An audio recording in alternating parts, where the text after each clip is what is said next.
Hello, welcome to this video. I thought it was important for us to discuss some of the different components of the ethnography since there's a lot that you have to do during your ethnography that you're completing for English 112. So let's get right into the key features of your ethnography.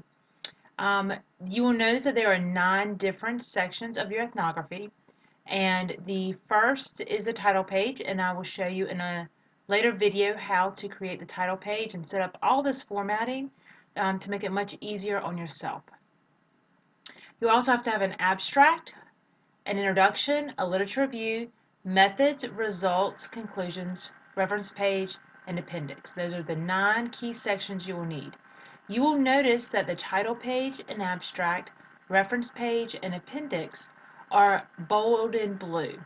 This means they do not count as part of your 6+ page requirement for your ethnography.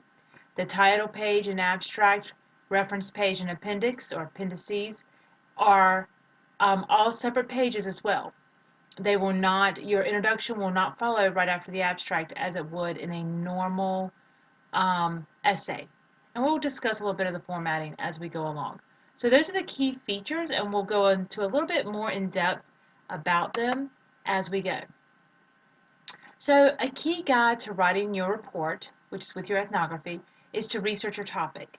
You're going to want to take careful notes as you research both in your secondary and your primary research.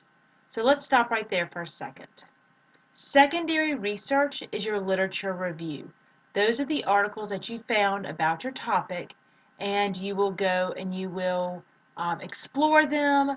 You will see how they fit into it. You need about 3 sources for your literature review. The primary research will go in the methods, results, and conclusions section of your ethnography. Your primary research are your observations, the field notes that you took, if you did any surveys, if you held any interviews, all of those would be included in as primary research.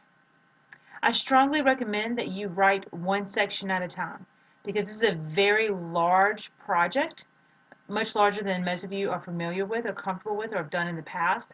Write one section at a time. The easiest section for you to write is your literature review because it contains, it's just like writing a research paper. So write one section at a time. This is what your title page is going to look like. Again, in another video, I'm going to show you how to create it. That is super easy. That will make your life, you'll be so happy that you did it this way. So that's the title page. That's what it looks like. Your abstract is the first thing in your ethnography packet, but it's the last thing that you write.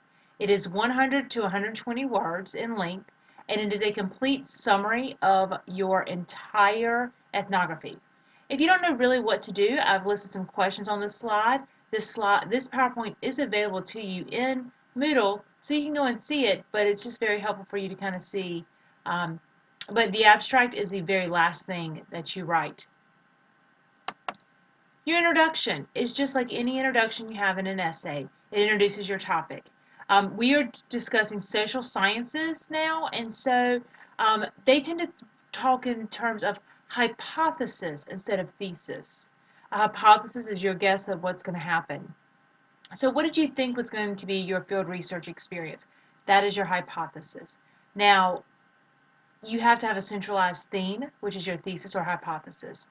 If you look at the notes on this slide, it says that there's a first paragraph, a middle section, final paragraph that states the hypothesis. Your paper is only 6 pages long. I suspect that your introduction will be 1 to 2 paragraphs in length. And yes, just like in an essay, it helps to have your thesis or your hypothesis be the last sentence of that introduction. It lets your reader know what's coming up and what's to come. Again, if you are really not sure what to write about, I have some questions listed there that will help you write that as well. All right.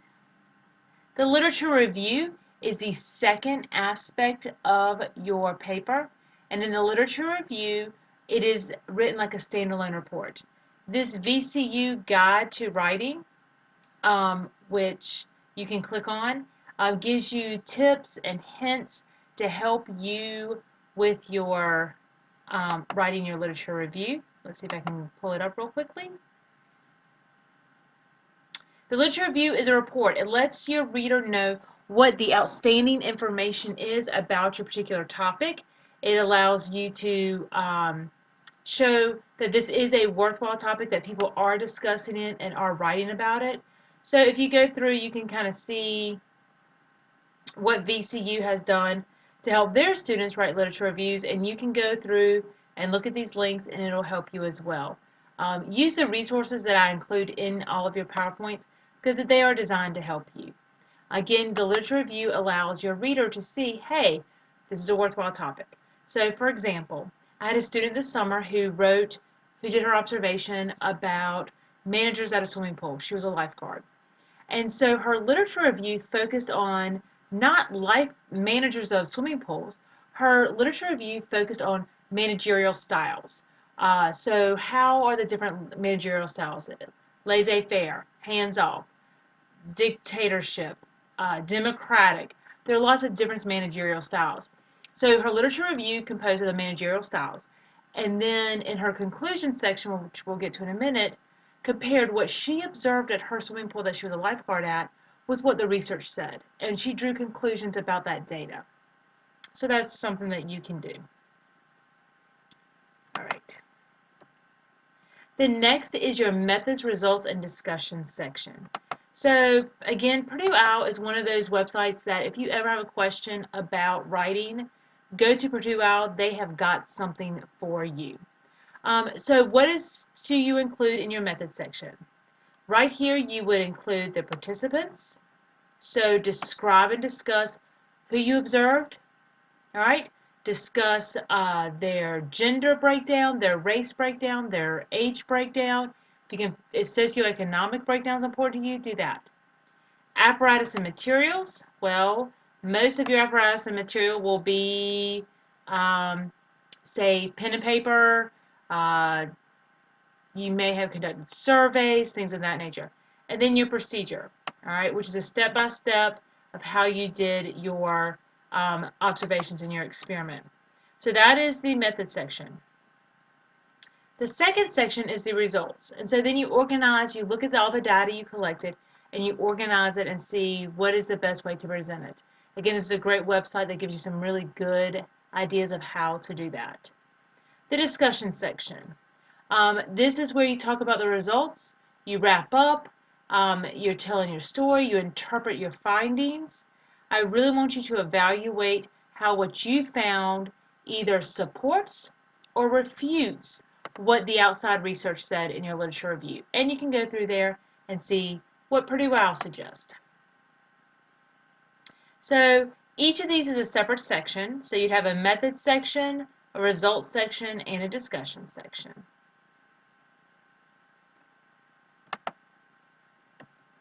All right, and then you're going to have your reference page. Remember, ethnography is written in APA format, which means that you have a reference page and not a works cited page.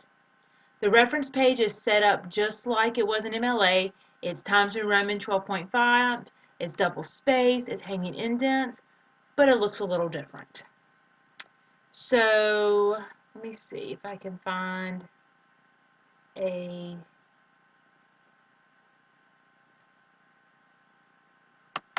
all right. So if you notice, this is for a book. If you were using a book, you have the author's last name, the author's initials, the year of publication. Social Sciences APA is really focused on the date something was published, and that is because they are social sciences. Things are constantly changing and evolving, and so you need to focus in on the date to make sure that it is relevant, to make sure that it is not outdated. So again, Purdue OWL is a great website for you. All right, the last is the appendix. What should you include in the appendix? A lot of students have asked me that because they've never done an appendix before.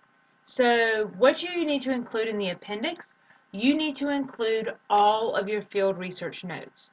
So go back to Moodle and look at that field research template that I gave you, and you can just plug that in and include that as Appendix A. If you conduct any interview, interviews need to be in the appendix. So if you look over here, your interview would have interviewee's name, interviewer's name, the date, the time, the location that you conducted the interview. You would then do question and type out your question, and then type out your person's response. If you interview more than one person, then you would have a separate index for each one.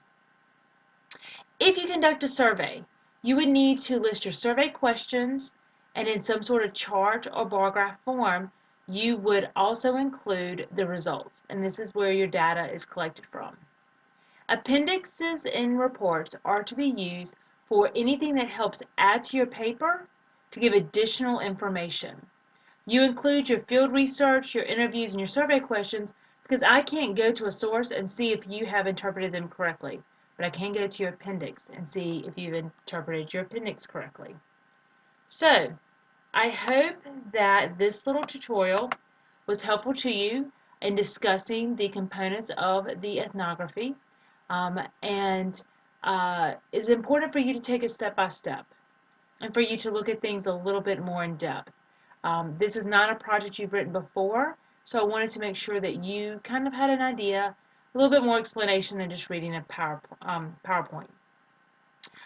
Please make sure that each of your sections of your ethnography are labeled with section headings, and we will discuss that in a later video.